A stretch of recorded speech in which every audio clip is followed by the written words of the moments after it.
What is going on, everyone? My name is Jared Haas, and welcome back into another edition of NASCAR Mailbox. This weekend, we're going to take a look back at your questions after the races at Darlington Raceway. This next question comes from Fanta3702. They ask, after this one, do you think Brad Keselowski is still able to get wins weekly, or is he still falling down from greatness? Brad Keselowski broke a 110 winless streak at Darlington Raceway with a little bit of help with Chris Buescher and Tyler Reddick getting together, both having flat tires. But you've got to look at RFK Racing as a whole. Before Brad Keselowski took over, as Greg Biffle put it best when we talked to him at the racetrack, it seemed that there was issues at Roush Fenway Racing, and they were just kicking down the can, weren't really making initiative changes. So to turn around a team that was so-so running mid-pack into the team that it is running right now, a playoff caliber team with Keselowski already locked in with the win, Chris Buescher still in the playoff battle. It's more of an if, not a if, but a win for him.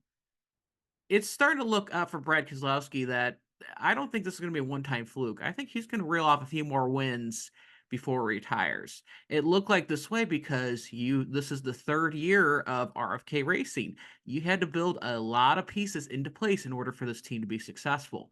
And Brad Keselowski has done a great job in that, and he proved it on Sunday, where he had both of his cars running up front late in the race. So this is a Brad Keselowski that has finally reaping the seeds that he sowed way back in 2022 when he joined forces with Roush Fenway Racing. So definitely a monumental win to have the monkey off the back, to say the least. It feels like once you get that one win, more rail off, and there's definitely been some close calls. And since Brad Keselowski has been over at RFK Racing, he finally got it done Sunday, and I don't expect that to be his last win. I still see some drive in Brad Keselowski.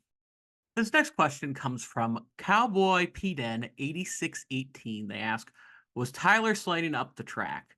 Now he's talking about the incident with Tyler Reddick and Chris Buescher with 10 laps to go, where both of those drivers made contact going into turn 3 and 4, and both of those drivers ruined their chances to win with flat tires.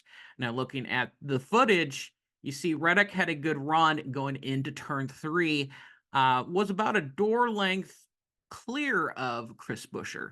And the one thing to note, Chris Buescher actually tagged the wall before they made contact in the middle of turn 3 and 4, but Buescher kept his foot in it because, I mean, it's 10 laps to go, and that's the battle for the win. And it seemed like Reddick had that short speed car, and Chris Buescher took advantage of both Keselowski and Reddick racing hard. So I'm thinking the very good possibility is Reddick thought Buescher was going to let go since he was in the wall, but Chris Buescher was still there. Reddick, you have to use all the racetrack at Darlington.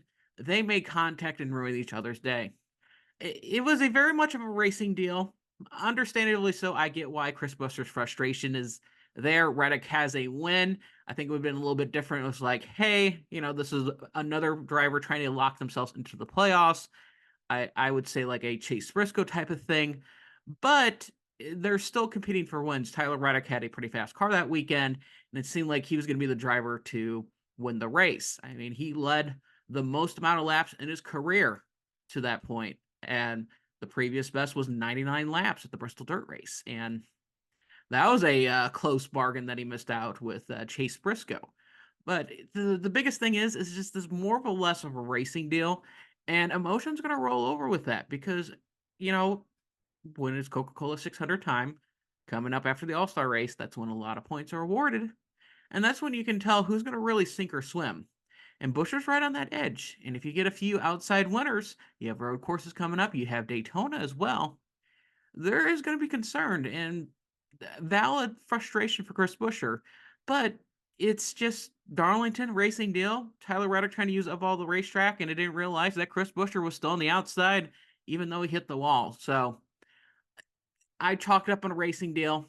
Tough frustration. I get it for Chris Buescher, but there's just two drivers trying to go for a win.